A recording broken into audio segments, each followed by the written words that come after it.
Hi guys, and welcome back to another video, and today we're going to be reviewing the Keys of Marinus collector set, which was released a few months ago now, and I managed to get my hands on it a couple of weeks ago. So yeah, today we're just going to be reviewing it and discussing what I think of the overall figure, and yeah, the figure set, and what do I think of the set mainly, and yeah, so this is going to be an unboxed kind of review video, so let's get this thing open and see what it's like.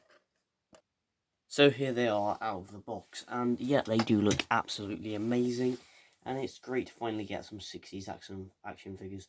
And before I filmed this video, I was watching a few clips of the Keys of Marinus, and I thought some of the parts I saw were very good, and yeah, I like how these guys attack and everything. So they are very good, and yeah, these figures are very great for posability and everything. Yeah, so as you can see, the main attention to the iconic thing is Ian Chesterton. Now, Ian Chesterton is great. He looks like a great figure and spot on. So let's start off with Ian Chesterton. So this is great to finally get an Ian Chesterton figure. Now, we've never had an Ian Chesterton figure, but Ian does look amazing. That head sculpt, blooming heck. I don't know whether it'll focus that well.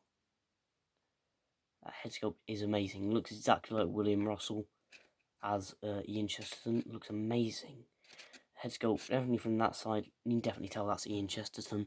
And from the other side, you can 100% say that's William Russell, Ian Chesterton.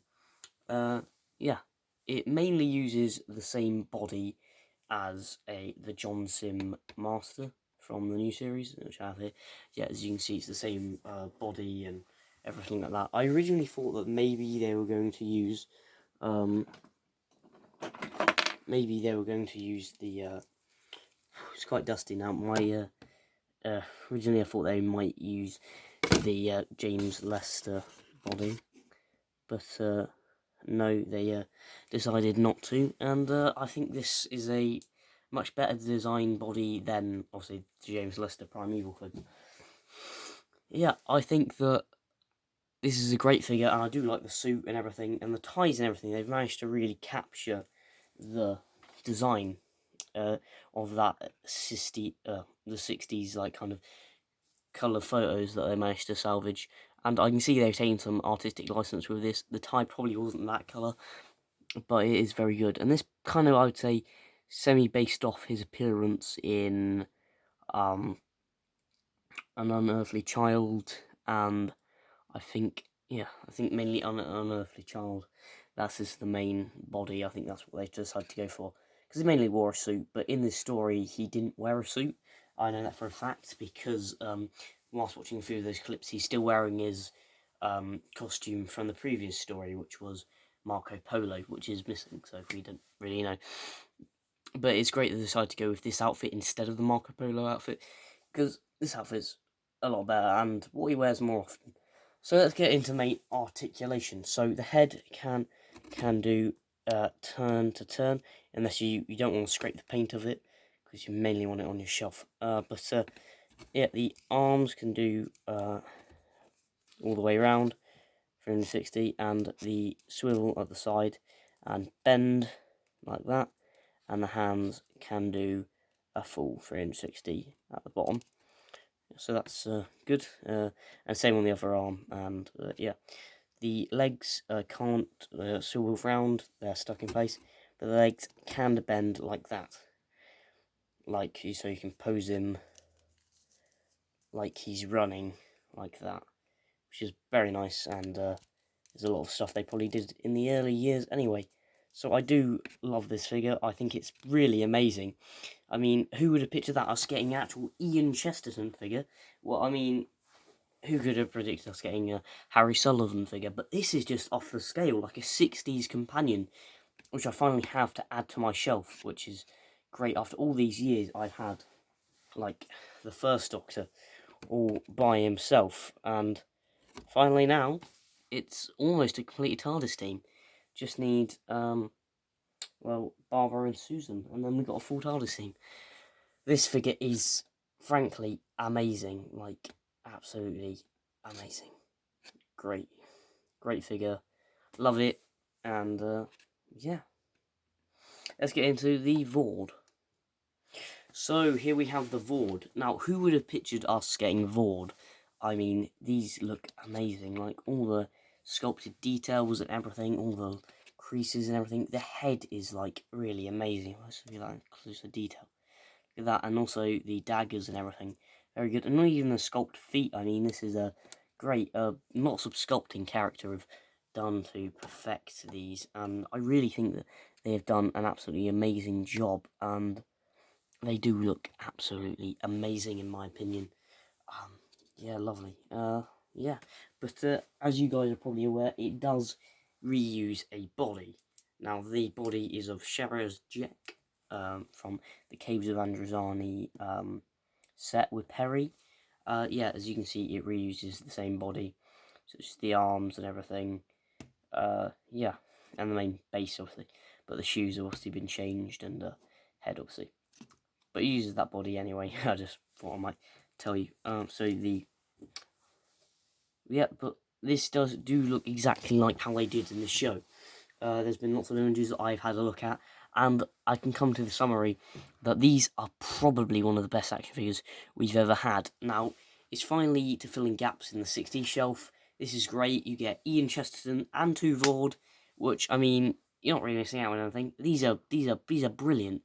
Like, I mean, if you missed out on this, I feel sorry for you, but this does fit into your gap in your Doctor Who figure collection.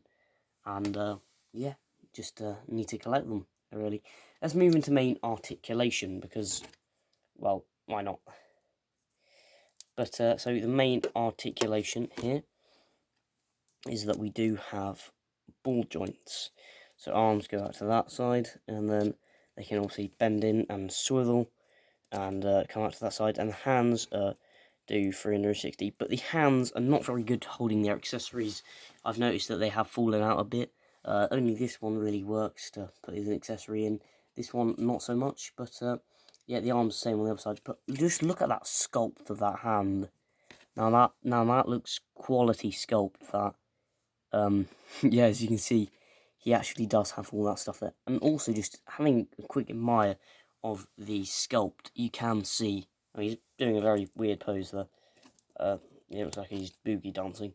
But as you can see, this sash going across here, and then like the holdall for the dagger and everything, all the designs and everything, even the things down there. But let's just do the articulation on the feet. 360 all around there. But these fins are really great. You can definitely tell that these were just a scuba diving outfit, and they just stuck on these heads. But these modded heads are like, I think it's to represent each different type of Vord there were there. But the Vord do look amazing, like really, really good. Lovely, actually. In fact, I can't wait to display these next to William Hartnell and all the other 60s such as the Daleks and Cybermen. This does look really amazing though. Oh, sorry, he's fallen over. So, he is very good. Let's move on to his little mate over here. Yeah, so Vord 2, this is. Vord 2 has like this triangle shape on top. I forgot to mention that. He has a round shape. I think it's the different types of these are. But then again, his body is exactly the same. Only slight difference is his head. Other than that, he's virtually identical. But it's great to finally get like 2 figures of these. And you can army build, so you can just buy loads of these. But then you do get stuck with Elizabeth and Chesterton's, which is a little bit weird. But yeah, I do like the Vord. They look great. And that sculpted hand is just great. And same articulation applies to this as it does to that one.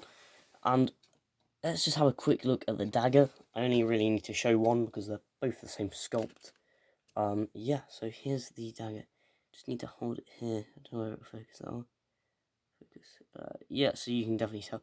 The paint apps on here look very nice. As you can see, you've got like the gold bit and then, not gold, I mean, you've got the kind of silvery bit reflecting, and then the black handle looks very nice and is very great for the Vord. Anyway, these Vord, I think, are one of my favourite figures out of this wave so far. And yeah, I can't wait to bring you some more reviews when I get the other sets. Yeah. So I hope you all enjoyed that thing. But now, let's just have a look at the back of the packaging, because I think we should do that now. As you can see, we've got this nice diorama piece with, I can't find any hidden Easter eggs in this, but if you do know where any hidden Easter eggs are, please tell me. I can see this kind of like statue here, looks very nice, and there's some steps leading up to some place, but a very, very good design, and I think it's similar to what was actually used in the show. Very nice studio, and you can also use it for figure animations and all sorts of stuff like that. So it is really great, and I do like the fact of how they've reused some of the bodies on here. I suppose it's just cost, keeping the costs down, and yeah, it's great to finally have figures like this, where we do have like an actual Doctor and companion, and on their adventure with the Vord. So you know, it's great. William Hartnell isn't alone on the shelves anymore, and we do finally get an Ian Bloomin' Chesterton. Now this is something amazing. Yeah, I never thought that we would get an Ian Chesterton, or Vord for that matter, but here we are, and we got them. So hope you all enjoyed the video. Please remember to like and subscribe if you enjoyed the video, and see you in another video soon.